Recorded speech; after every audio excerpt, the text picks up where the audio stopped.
Eh bien, bonjour à tous, c'était Narmont. Aujourd'hui, je vais faire un tuto pour comment installer SurDry sur Train Simulator parce que je vois que ça commence à se démocratiser sur le jeu. C'est vraiment un outil qui est sympa et il y en a qui ont toujours du mal à télécharger. Donc, SurDry, déjà, le premier atout, c'est une map avec, on peut voir les gens qui jouent à TS. Donc, par exemple, là, ici, si je clique, on a Max 1116 qui joue sur enfin avec le train EN 223 et si on zoome on se rend compte qu'il est sur la ligne de la Bosse à 85 km/h, donc c'est en temps réel. Je peux aller sur un autre joueur par exemple, donc quelqu'un qui a un pseudo, voilà, 9M50, Édimbourg, Houston, London Houston, et on voit que c'est Glen Dwag, bref, on voit le train. C'est vraiment un outil sympa et qui permet d'autres choses que ça. C'est vraiment une aide en plus dans TS pour pouvoir faire par exemple, utiliser le potentiel des scénarios Quick Drive. Donc savoir où est-ce qu'il faut s'arrêter, par exemple, si j'ai envie de faire un trajet de Londres à Brighton, un trajet réel, euh, et que je n'ai pas envie de créer de scénario, donc je peux utiliser le Quick Drive et savoir à quel arrêt je dois m'arrêter avec des horaires réels, parce que TS évidemment est basé sur des vitesses, des horaires réels. Donc pour télécharger ça, c'est très simple.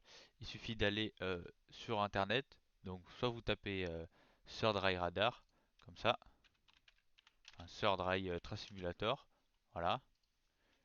Et ou soit vous cliquez directement dans le lien dans la description. Donc on va sur SurDry. Et là on a la page d'accueil. Donc on remarque la vidéo, le site de présentation, quoi, je peux pas dire plus. Et va tout simplement sur le bouton Download. Euh, Il faut savoir que si vous utilisez Train Simulator 64 bits, il faudra télécharger la version 64 bits. Si vous téléchargez si vous utilisez Train Simulator 32 bits, il y a peut-être une version 32. Ouais, voilà, la version 32 qui est là. Euh, il faut bien savoir si vous avez un PC 32, jouez, enfin téléchargez la 32. Il y en a qui ont des problèmes avec la version 64 qui n'arrivent pas trop à jouer. Euh, donc préférez, voyez en fonction de ce que vous avez. Donc moi c'est la 64. Donc juste là. Voilà, donc là vous allez sur le Google Drive, 64 bits. On télécharge. Voilà, télécharger quand même. Hop là, c'est fait. On double-clique sur Drive Map. Oui. Là vous choisissez la langue. À ceux qui ont trois langues, moi je mets anglais. On accepte. On le télécharge où on veut. Moi je télécharge à l'endroit de base. Je crée un truc, voilà, installe. Et là, ça se fait tout seul, hein. Ça se fait tout seul.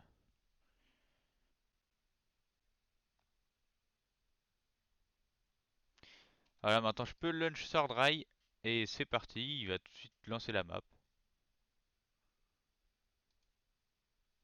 Et voilà, elle est juste là, on a la map. Bon, le logiciel n'est pas très optimisé, peut-être que ça arrivera plus tard, mais sur le site, vraiment, il y a pas de problème. Donc maintenant, on va passer à voir comment est-ce que ça s'utilise. Donc on va directement lancer Train Simulator. Donc voilà, on est de retour sur le jeu. Donc je lance en 64 bits parce que moi c'est du 64 bits. En haut à droite, on a SurDry. Il faut savoir que la map se met toujours au premier plan. Si ça vous dérange, vous cliquez sur Windows et vous désactivez Always on Top. Moi je vais le laisser parce que je préfère. Donc on est sur Train Simulator. J'ai juste envie, par exemple, moi, d'avoir un suivi de map. Juste de voir quel trajet j'ai fait. J'ai juste à lancer mon scénario. Donc on va lancer un quick drive, ça va aller vite. Ah, ok. Euh, on va aller chercher le TGV, ça va aller vite. Hop là, ouais, c'est un peu embêtant le Always on Top, mais c'est mieux, il est là. Euh, Par exemple, allez lui. Hop, et on va aller chercher la LGV. Ça va aller vite, ça va être simple. De, on va prendre Aix-en-Provence. Aix-en-Provence, Marseille, ça va, c'est simple.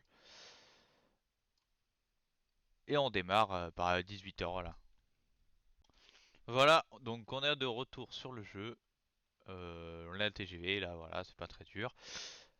Et donc on va juste cliquer par exemple si on veut juste avoir un suivi de map sur la petite flèche et regardez, ça va se faire par magie. Voilà, je suis direct localisé Aix-en-Provence, c'est moi. J'ai démarré là, voilà, c'est pas très dur. On va faire le test. Je vais juste avancer et vous allez voir bah, que je vais me déplacer directement en temps réel.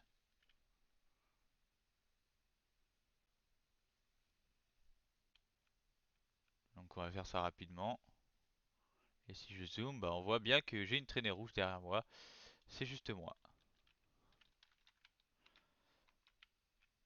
Voilà. Donc ça c'est vraiment la base des bases. C'est pour avoir sa traînée quoi. C'est super simple. Mais il y a des choses bien plus complexes. Par exemple, bah, les horaires réels, comme j'ai parlé, l'utilisation de la GSMR. Donc c'est une radio vraiment qui permet de communiquer avec d'autres joueurs. Euh, D'avoir la timetable. Le truc des horaires, vraiment, ça je vais l'expliquer dans une autre vidéo. Là, vraiment, c'était vraiment la base des bases. Là, après, je vais vous montrer vraiment le logiciel. Donc là, c'est terminé. Je vous redirige vers une autre vidéo, la vidéo 2 de SwordRive qui vous explique vraiment plus en détail comment l'utiliser. Euh, Au revoir, je sais pas moi,